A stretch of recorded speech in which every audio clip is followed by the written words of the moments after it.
Hi friends, ಚೆರಿಯ ಮನೆ information desk ಕಡೆಯಿಂದ ಪ್ರೀತಿಯ ಸ್ವಾಗತ. ಸ್ನೇಹಿತರೆ, ಹಿತ್ತಲ ಗಿಡ ಮದ್ದಲ್ಲ ಅನ್ನೋ ಹಾಗೆ ನಮಗೆ ನಮ್ಮ ಸುತ್ತಮುತ್ತಲಿನಲ್ಲಿಯೇ ಇರುವಂತಹ ಪ್ರೇಕ್ಷಣೀಯ ಸ್ಥಳಗಳು, ಮನಸೂರೆಗೊಳಿಸುವಂತಹ ಬೆಟ್ಟಗುಡ್ಡಗಳು, ಗುಡಿ ದೇಗುಲಗಳು ಇದ್ದರೂ ಸಹ ನಾವು ಇದರ ಬಗ್ಗೆ ಗಮನವನ್ನು ಹರಿಸೋದಿಲ್ಲ. ಫ್ರೆಂಡ್ಸ್, ಪೀಠಿಕೆ ಯಾಕೆ ಅಂತಿದ್ದೀರಾ? ನಾವು ಇವತ್ತು ವಿಡಿಯೋ ಮಾಡ್ತಿರೋದು ಏಕಶಿಲೆಯ ಗುಹೆಯೊಳಗೆ ಉದ್ಭವಗೊಂಡಿರ್ತಕ್ಕಂತಹ ಗವಿ ಬೆಟ್ಟದ ಕುರಿತು. ಸ್ನೇಹಿತರೆ, ಈ ಬೆಟ್ಟ ಇರೋದು ಕೊಡಗು ಹಾಸನ ಜಿಲ್ಲಾ ಗಡಿಭಾಗದ ಕೊಡ್ಲಿಪೇಟೆ ಹೋಬಳಿಯ ಬೆಸೂರು ಗ್ರಾಮ ಪಂಚಾಯಿತಿಗೆ ಸೇರಿದ ಅಗಳಿ ಗ್ರಾಮದಲ್ಲಿ. ಅಗಳಿ ಗ್ರಾಮಕ್ಕೆ ಹೋಗುವ ರಸ್ತೆಯ ಎರಡೂ ಬದಿಗಳಲ್ಲಿ ಕಟ್ಟೆಪುರ, ನಿಲುವಾಗಿಲು, ಮೀಸಲು ಅರಣ್ಯ ಇದ್ದು, ಅಗಳಿ ಗ್ರಾಮದ ಸಮೀಪ ಬಲಭಾಗಕ್ಕೆ ತಿರುಗಿ ಸ್ವಲ್ಪ ದೂರ ಕ್ರಮಿಸಿದರೆ ಮೀಸಲು ಅರಣ್ಯದೊಳಗಡೆ ಏಕಶಿಲೆಯ ಬೆಟ್ಟವನ್ನು ಕಾಣಸಿಗತ್ತೆ. ಏಕಶಿಲೆಯೊಳಗೆ ಗವಿ ಇದ್ದು, ಪುರಾಣ ಕಾಲದಲ್ಲಿ ಲೋಕ ಕಲ್ಯಾಣಕ್ಕಾಗಿ ಸಾಧು ಸಂತರು ಬೆಟ್ಟದೊಳಗಿನ ಗುಹೆಯಲ್ಲಿ ತಪಸ್ಸು ಮಾಡುತ್ತಿದ್ದ ಹಿನ್ನೆಲೆಯಲ್ಲಿ ಈ ಬೆಟ್ಟವನ್ನು ಅಗಳಿಗವಿ ಸಿದ್ದೇಶ್ವರ ಸ್ವಾಮಿ ಬೆಟ್ಟ ಅಂತೇಳಿ ಕರೀತಾರೆ. ಗುಹೆಯೊಳಗೆ ಇರ್ತಕ್ಕಂತಹ ಗರ್ಭಗುಡಿಯಲ್ಲಿ ಸಿದ್ದೇಶ್ವರ ಸ್ವಾಮಿಯ ಕಲ್ಲಿನ ವಿಗ್ರಹವನ್ನು ಪ್ರತಿಷ್ಠಾಪನೆ ಮಾಡಲಾಗಿದೆ. ಗುಹೆಯೊಳಗೆ ಹಿಂದೆ ನಾಗದೇವರ ಹುತ್ತ ಇತ್ತು. ಈಗ ಅಲ್ಲಿ ನಾಗದೇವನ ಕಲ್ಲಿನ ಮೂರ್ತಿಯನ್ನು ಪ್ರತಿಷ್ಠಾಪಿಸಲಾಗಿದೆ. ಫ್ರೆಂಡ್ಸ್, ಕೊಡಗಿನ ಕೊನೆಯ ರಾಜ ಚಿಕ್ಕವೀರರಾಜೇಂದ್ರನ ಆಳ್ವಿಕೆ ಕಾಲದಲ್ಲಿ ಈಗಿನ ಅಗಳಿ ಗ್ರಾಮ ಚಿಕ್ಕವೀರರಾಜೇಂದ್ರನ ಆಳ್ವಿಕೆಗೆ ಒಳಪಟ್ಟಿತ್ತು. ರಾಜನು ಇಲ್ಲಿಗೆ ಭೇಟಿ ನೀಡುತ್ತಿದ್ದಾಗ ಇದೇ ಬೆಟ್ಟದ ಗವಿಯೊಳಗೆ ತಂಗುತ್ತಿದ್ದರು. ಕುದುರೆಯಲ್ಲಿ ಬರುತ್ತಿದ್ದ ರಾಜನು ಕುದುರೆಗಳನ್ನು ಕಟ್ಟಿಹಾಕುವ ಸಲುವಾಗಿ ಬೆಟ್ಟದ ಸಮೀಪ ಬಂಡೆಕಲ್ಲೊಂದರ ಆಶ್ರಯದಲ್ಲಿ ಮಣ್ಣಿನ ಗೋಡೆಯನ್ನು ನಿರ್ಮಿಸಿ ಕುದುರೆ ಲಾಯವನ್ನು ನಿರ್ಮಿಸಿದ್ದನು. ಈಗಲೂ ಕುದುರೆ ಲಾಯದ ಅವಶೇಷಗಳನ್ನು ನೋಡಬಹುದಾಗಿದೆ. ಫ್ರೆಂಡ್ಸ್, ಅಗಳಿ ಗವಿ ಸಿದ್ದೇಶ್ವರ ಏಕಶಿಲೆ ಬೆಟ್ಟವಂತೂ ಸುಂದರ ಪ್ರಕೃತಿ ಮಡಿಲಿನಲ್ಲಿ ಕಂಗೊಳಿಸುತ್ತಿದೆ. ಬೆಟ್ಟದ ಮೇಲ್ಭಾಗದ ಆವರಣದಲ್ಲಿ ನಿಂತು ವೀಕ್ಷಿಸಿದರೆ ಸುತ್ತಮುತ್ತ ಪ್ರಕೃತಿಯ ಸೌಂದರ್ಯವನ್ನು ಸವಿಬಹುದು. ಇದರ ಜೊತೆಗೆ ಬಹುದೂರದಲ್ಲಿರ್ತಕ್ಕಂತಹ ಹೇಮಾವತಿ ಜಲಾಶಯದ ಹಿನ್ನೀರನ್ನು ವೀಕ್ಷಿಸಬಹುದು. ಬೆಟ್ಟದ ತುದಿವರೆಗೂ ಮೆಟ್ಟಿಲಿನ ವ್ಯವಸ್ಥೆ ಮತ್ತು ವಾಹನಗಳಲ್ಲಿ ಬರೋದಾದರೆ ಕಾಂಕ್ರೀಟ್ ರಸ್ತೆಯ ವ್ಯವಸ್ಥೆ ಸಹ ಇರುತ್ತೆ. ಪ್ರತಿ ವರ್ಷ ಶಿವರಾತ್ರಿ ಹಬ್ಬದ ಮರುದಿನ ಅಗಳಿಗವಿ ಸಿದ್ದೇಶ್ವರ ಸ್ವಾಮಿಯ ಪೂಜಾ ಮಹೋತ್ಸವ ನಡೆಯುತ್ತೆ. ಬೆಟ್ಟದ ಕೆಳಭಾಗದಲ್ಲಿ ಸಂಜೆವರೆಗೆ ಪುಟ್ಟ ಜಾತ್ರೆ ಸಹ ನಡೆಯುತ್ತೆ.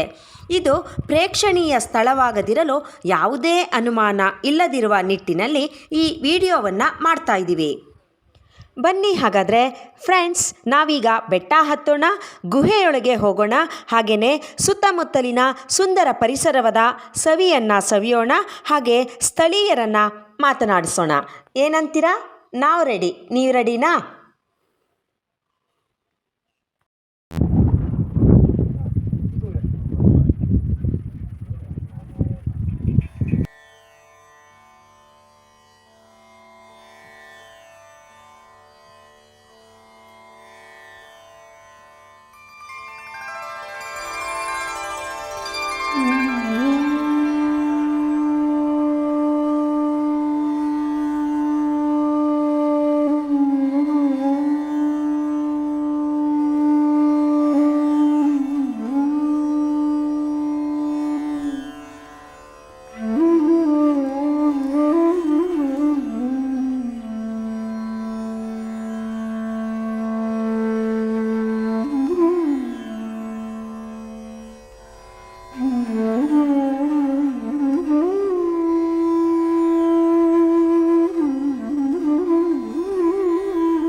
ಯಾಕೆ? ಇದು ಆಮೇಲೆ ನಮ್ಮ ಹಿಂದೆ ಮುಳ್ಳೂರು ಐವರು ಶಿವಭಕ್ತ ಕುಟುಂಬ ಇದ್ದರು.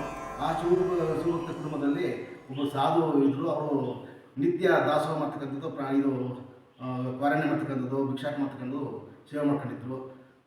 ದಿನನಿತ್ಯ ತ್ರಿಕಾಲದಲ್ಲಿ ಶಿವಪೂಜೆ ಮಾಡ್ಕೊಂಡಿರ್ತಕ್ಕಂಥದ್ದು, ಜಪತ ಮಾಡ್ತಕ್ಕಂಥದ್ದು. ಅಂಥ ಸಂದರ್ಭದಲ್ಲಿ ಅವರು ಆರಿಸ್ತಕ್ಕಂಥದ್ದು ದೊಡ್ಡ ಅರಣ್ಯಲ್ಲಿ, ಪ್ರಕೃತಿ ಸಂಪತ್ತಲ್ಲಿ. ಅಲ್ಲಿ ಅವರು ಜಪತಪಕ್ಕೆ ಯಾವುದೇ ಒಂದು ಅಗಾಧವಾದ ತೊಂದರೆ ಆಗಬಾರ್ದು ಅದಕ್ಕೋಸ್ಕರ ಇಲ್ಲಿ ಈ ಒಂದು ಸ್ಥಳ ಆರಿಸ್ಕೊಂಡ್ರು. ಈ ಒಂದು ಗುಹೆ ತಗೊಂಡ್ರು, ಜಪತ ಮಾಡ್ಕೊಂಡು ತ್ರಿಕಾಲದಲ್ಲಿ ಭಗವಂತ ಸೇವೆ ಮಾಡ್ಕೊಂಡಿದ್ರು. ಅವರ ಕೊನೆಯ ಕಾಲದಲ್ಲಿ ಅವರು ಇಲ್ಲಿ ಜಪತ ಮಾಡ್ಕೊಂಡಿರ್ಬೇಕು. ಹೊರಲಿರ್ತಕ್ಕಂಥ ಕರಡಲ್ಲಿರ್ತಕ್ಕಂಥ ಶಿವಲಿಂಗು ಪುಟಿದ್ದದ್ದು ಭೂಪಶವಾಗಿ ಬ್ರಹ್ಮಾಂಡ ಆಗಿ ಇದು ಉದ್ಭವವಾಗಿರ್ತಕ್ಕಂಥ ಶಿವಲಿಂಗ. ಅದು ಅಲ್ಲಿಂದ ಇದು ಸಿದ್ದೇಶ್ವರ ಅಂತ ಪ್ರಖ್ಯಾತಿಗೊಂಡಿದೆ ಸರ್. ಹೆಸರು? ನನ್ನ ಹೆಸರು ಪ್ರಸನ್ನ. ಸರ್ ಏನಾಗಿದ್ದಾರೆ ಸರ್ ನೀವು? ನಾನು ಈ ದೇವಸ್ಥಾನಕ್ಕೆ ಕಮಿಟಿ ಅಧ್ಯಕ್ಷ ಆಗಿದ್ದೀನಿ ಸರ್. ಇಲ್ಲಿ ವರ್ಷಕ್ಕೆ ಒಂದು ಸರಿ ಪೂಜೆ ಪುರಸ್ಕಾರ ಶಿವರಾತ್ರಿ ಮಾರನೇ ದಿವಸ ಜಾತ್ರೆ ನಡೆಯುತ್ತೆ. ಯಾವಾಗಲೂ ಶಿವರಾತ್ರಿ ಮಾರನೇ ದಿವಸ ನಡೆಯೋದು ಭಾಳ ಚೆನ್ನಾಗಿ ನಡೀತದೆ. ಭಕ್ತಾದಿಗಳು ಎಲ್ಲಿಂದೆಲ್ಲ ಬರ್ತಾರೆ ಇಲ್ಲಿಗೆ? ಭಕ್ತಾದಿಗಳು ಸುತ್ತಮುತ್ತ ಹಳ್ಳಿಯಿಂದಲೂ ಬರ್ತಾರೆ, ಬಡ್ಡಿಪೇಟೆ ಎಲ್ಲ ಸುತ್ತ ಎಲ್ಲ ಗ್ರಾಮದಿಂದಲೂ ಬರ್ತಾರೆ. ಫ್ರೆಂಡ್ಸ್, ವಿಡಿಯೋ ನೋಡಿದ್ರಲ್ಲ, ಹೇಗನ್ನಿಸ್ತು ತಿಳಿಸಿ, ಕಮೆಂಟ್ ಮಾಡಿ. ಹಾಗೆ ಚರಿಯಮನೆ ಇನ್ಫಾರ್ಮೇಷನ್ ಡೆಸ್ಕ್ ಚಾನಲ್ಗೆ ಸಬ್ಸ್ಕ್ರೈಬ್ ಮಾಡೋದನ್ನು ಮರಿಬೇಡಿ. ಮುಂದೆ ಮತ್ತಷ್ಟು ವಿಡಿಯೋದೊಂದಿಗೆ ನಿಮ್ಮ ಮುಂದೆ ಬರ್ತೀವಿ. ನಮಸ್ಕಾರ.